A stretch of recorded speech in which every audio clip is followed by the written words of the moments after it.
بسم اللہ الرحمن الرحیم۔ ابو العاص بن ربی قبیلہ قریش کی شاخ بنی عبد شمس کے چشم و چراغ تھے۔ وہ بھرپور جوانی کے حامل اور ایک شاندار و دلکش شخصیت کے مالک تھے۔ دنیاوی مال و دولت اور خاندانی عز و شرف کے لحاظ سے بھی معاشرے میں ان کا مقام بہت بلند تھا۔ ابو العاص کو تجارت کا شوق قریش سے وراثت میں ملا تھا۔ ان کے تجارتی قافلے مکہ اور شام کے درمیان رواں دواں رہتے۔ ان کا تجارتی قافلہ 100 اونٹنیوں اور 200 نوکروں پر مشتمل تھا۔ ان کی کاروباری مہارت، صداقت اور امانت کی بنا پر لوگ بے دھڑک اپنے مال ان کے سپرد کر دیا کرتے تھے۔ ان کی خالہ حضرت خدیجہ الکبریٰ رضی اللہ تعالی عنہا ان کے ساتھ اولاد کی طرح محبت و شفقت سے پیش آتی تھیں۔ رسول اقدس حضرت محمد صلی اللہ علیہ وآلہ وسلم بھی ان سے محبت و شفقت سے پیش آتے۔ وقت تیزی سے گزرتا گیا، یہاں تک کہ نبی اکرم صلی اللہ علیہ وآلہ وسلم کی بیٹی حضرت زینب رضی اللہ تعالی عنہا جوان ہو گئیں تو سرداران مکہ کے بیٹوں کے دل میں انہیں حبالہ عقد میں لینے کی خواہش انگڑائیاں لینے لگی۔ بھلا یہ خواہش کیوں نہ پیدا ہوتی جبکہ یہ قریش کی بیٹیوں میں سب سے زیادہ ممتاز اور بے شمار خوبیوں سے متصف تھیں، لیکن انہیں اپنے مقصد میں کامیابی کیسے حاصل ہو؟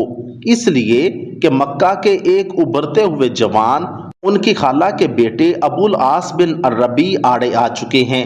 حضرت زینب رضی اللہ تعالیٰ عنہا کی ابو العاص بن ربی سے شادی کو ابھی چند سال ہی گزرے تھے کہ فرعون کی چوٹیوں پر نور الہی جلوہ گر ہوا اور اللہ تبارک و تعالیٰ نے اپنے پیارے محمد صلی اللہ علیہ وآلہ وسلم کو نبوت کے اعلیٰ و عرفہ مقام پر فائز کر دیا اور حکم دیا کہ سب سے پہلے اپنے رشتہ داروں کے سامنے رشد و ہدایت کی دعوت پیش کریں۔ عورتوں میں سب سے پہلے آپ کی بیوی حضرت خدیجہ بنت خویلد رضی اللہ تعالیٰ عنہا اور آپ کی بیٹیاں حضرت زینب رضی اللہ تعالیٰ عنہا، حضرت رقیہ رضی اللہ تعالیٰ عنہا، حضرت ام کلثوم رضی اللہ تعالیٰ عنہا اور حضرت فاطمہ رضی اللہ تعالیٰ عنہا آپ پر ایمان لائیں۔ حضرت فاطمہ رضی اللہ تعالیٰ عنہا ابھی بہت چھوٹی تھیں۔ علاوہ ازیں آپ کے داماد ابو العاص بن ربی نے اپنے باپ دادا کے دین کو چھوڑنا ناپسند گردانا اور دین اسلام کو قبول کرنے سے انکار کر دیا، حالانکہ انہیں اپنی بیوی کے ساتھ بے پناہ محبت تھی۔ جب رسول کریم صلی اللہ علیہ وآلہ وسلم اور قریش کے درمیان اختلافات شدت اختیار کر گئے تو قریش ایک دوسرے سے کہنے لگے، تمہارا بیڑا غرق، تم نے تو اپنے بیٹوں کی محمد صلی اللہ علیہ وآلہ وسلم کی بیٹیوں سے شادیاں کر کے اس کے غموں کا بوجھ اپنے اوپر لاد رکھا ہے۔ اگر تم اس کی بیٹیاں اس کے گھر پہنچا دو تو وہ آن واحد میں تمہارے سامنے سرنگوں ہو جائے گا۔ سب نے مل کر کہا، یہ تجویز بہت خوب ہے۔ بعد ازاں وہ ابو العاص بن ربی کے پاس گئے اور اسے کہنے لگے، اپنی بیوی کو طلاق دے دو اور اسے اس کے باپ کے گھر واپس لوٹا دو۔ ہم تمہاری شادی قریش کی ایسی دوشیزہ کے ساتھ کر دیں گے جس کی طرف تم اشارہ کرو گے۔ اس نے کہا، بخدا ایسا نہیں ہو سکتا، میں اپنی بیوی کو طلاق نہیں دوں گا۔ میں اپنی بیوی کے مقابلے میں دنیا کی تمام عورتوں کو ہیچ سمجھتا ہوں۔ صورتحال یہ تھی کہ اس سے پہلے رسول اللہ صلی اللہ علیہ وآلہ وسلم کی دو بیٹیوں حضرت رقیہ رضی اللہ تعالیٰ عنہا اور حضرت ام کلثوم رضی اللہ تعالیٰ عنہا کو طلاق دے دی گئی تھی۔ ان کے واپس گھر آنے پر رسول اقدس صلی اللہ علیہ وآلہ وسلم خوش ہوئے اور اطمینان کا سانس لیا۔ آپ کی دلی خواہش تھی کہ ابو العاص بھی میری بیٹی زینب کو طلاق دے دے، لیکن آپ صلی اللہ علیہ وآلہ وسلم اپنی اس خواہش کو بزور بازو پورا نہیں کر سکتے تھے، اور ان دنوں مومن عورت کا مشرک مرد سے نکاح کی حرمت کا حکم بھی نازل نہیں ہوا تھا۔ جب رسول اللہ صلی اللہ علیہ وآلہ وسلم نے مدینہ منورہ کی طرف ہجرت کی اور وہاں آپ صلی اللہ علیہ وآلہ وسلم کو استحکام نصیب ہوا تو قریش آپ سے نبرد آزما ہونے کے لیے مقام بدر پہنچ گئے۔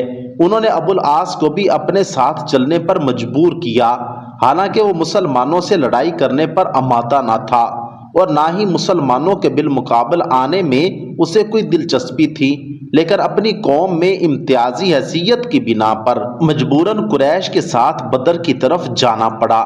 غزوہ بدر میں مشرکین مکہ کو ذلت آمیز شکست کا سامنا کرنا پڑا اور بڑے بڑے سرکشوں کی کمر ٹوٹ گئی، کچھ لوگ قتل کر دیے گئے، بعض کو گرفتار کر لیا گیا اور ان میں سے ایک گروہ بھاگنے میں کامیاب ہو گیا۔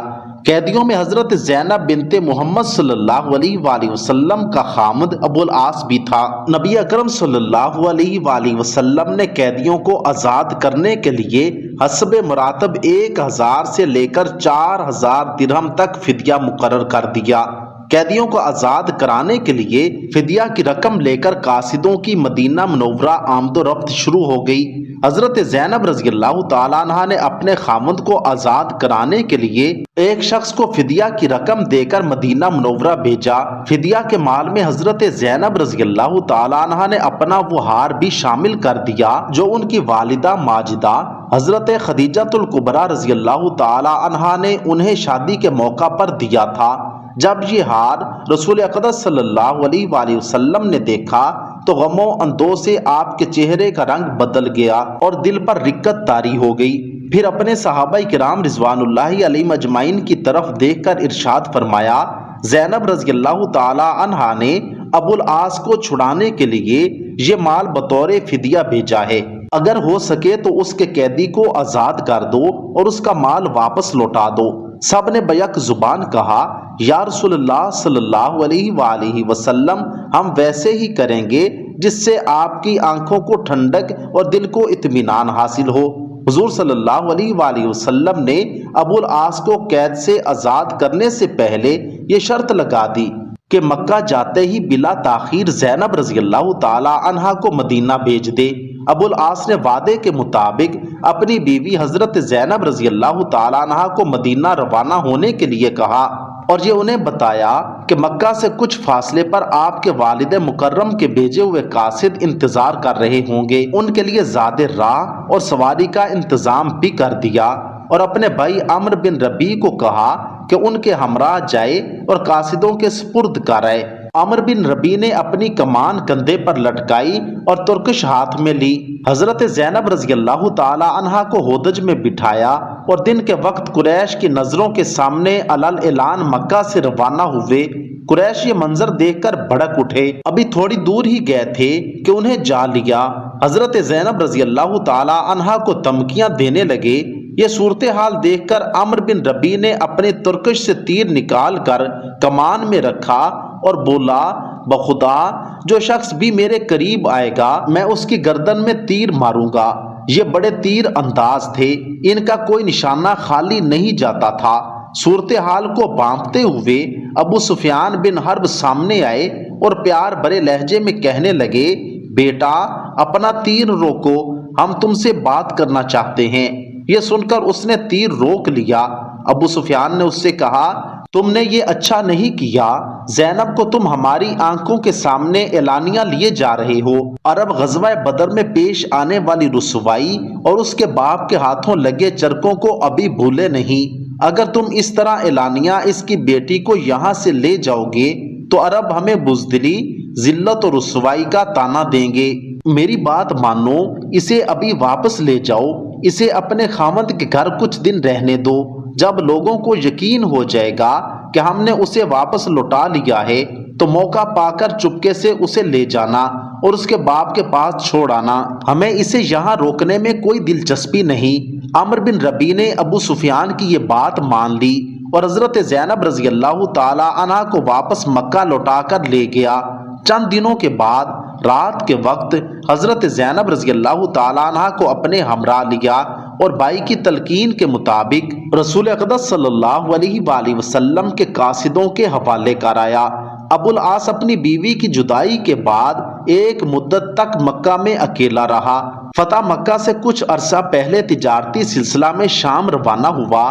جب مکہ کی جانب واپس لوٹا تو اس کے ہمراہ 100 اونٹ اور 170 افراد پر مشتمل تجارتی قافلہ تھا۔ یہ قافلہ جب مدینہ منورہ کے قریب پہنچا تو مجاہدین اسلام نے اونٹ اپنے قبضے میں لے لیے اور اس کے آدمیوں کو گرفتار کر لیا، لیکن ابو العاص ان کے ہاتھ نہ لگا اور وہ آنکھ بچا کر نکلنے میں کامیاب ہو گیا۔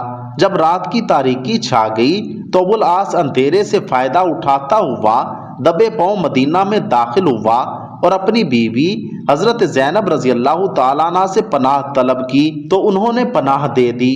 جب حضور صلی اللہ علیہ وآلہ وسلم نماز جمعہ کے لیے نکلے اور نماز پڑھانے کے لیے محراب میں کھڑے ہوئے، تکبیر تحریمہ کہی، لوگوں نے بھی تکبیر تحریمہ کہہ کر نماز کے لیے نیت باندھ لی تو پیچھے عورتوں کی صف سے حضرت زینب رضی اللہ تعالیٰ عنہ نے بآواز بلند پکار کر کہا، لوگوں میں زینب بنت محمد صلی اللہ علیہ وآلہ وسلم ہوں، میں نے ابو العاص کو پناہ دی ہے، تم بھی اسے پناہ دے دو۔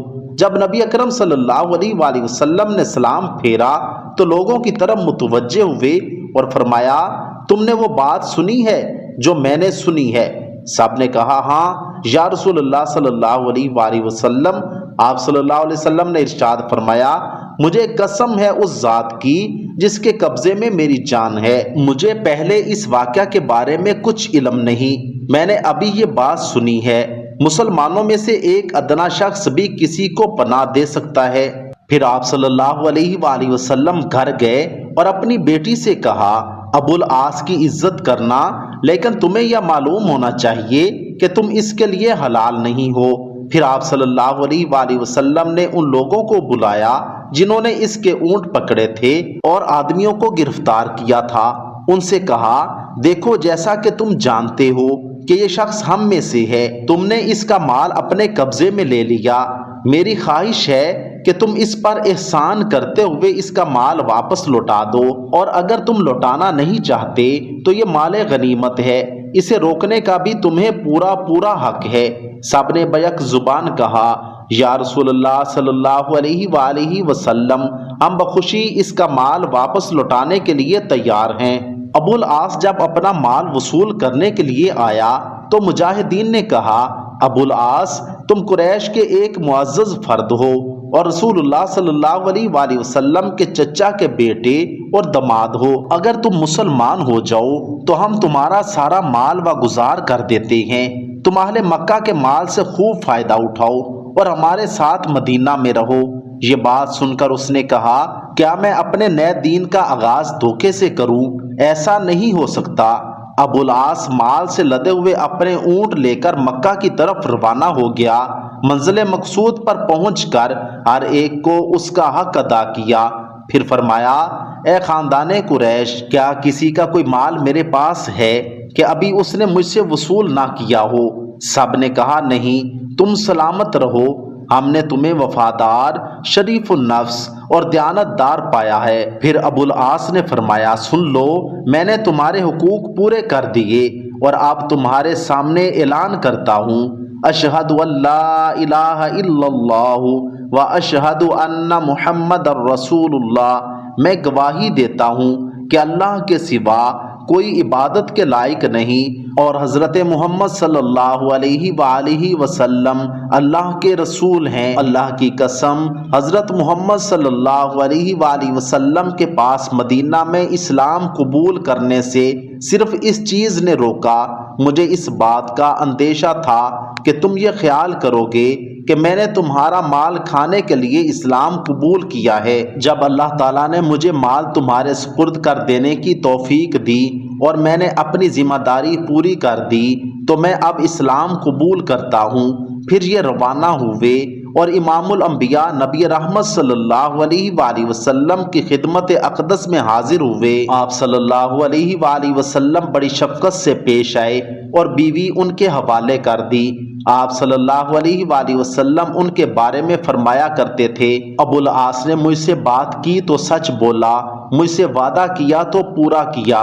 اللہ رب العزت سے دعا ہے کہ اللہ رب العزت ہمیں صحابہ کرام رضوان اللہ علیہم اجمعین والا جذبہ، جنون اور ایمان کی حرارت عطا فرمائے۔ صحابہ کرام رضوان اللہ علیہم اجمعین کے ساتھ سچے دل سے محبت اور بغض صحابہ سے ہماری حفاظت فرمائے۔ کمنٹ سیکشن میں آمین ضرور لکھیے گا۔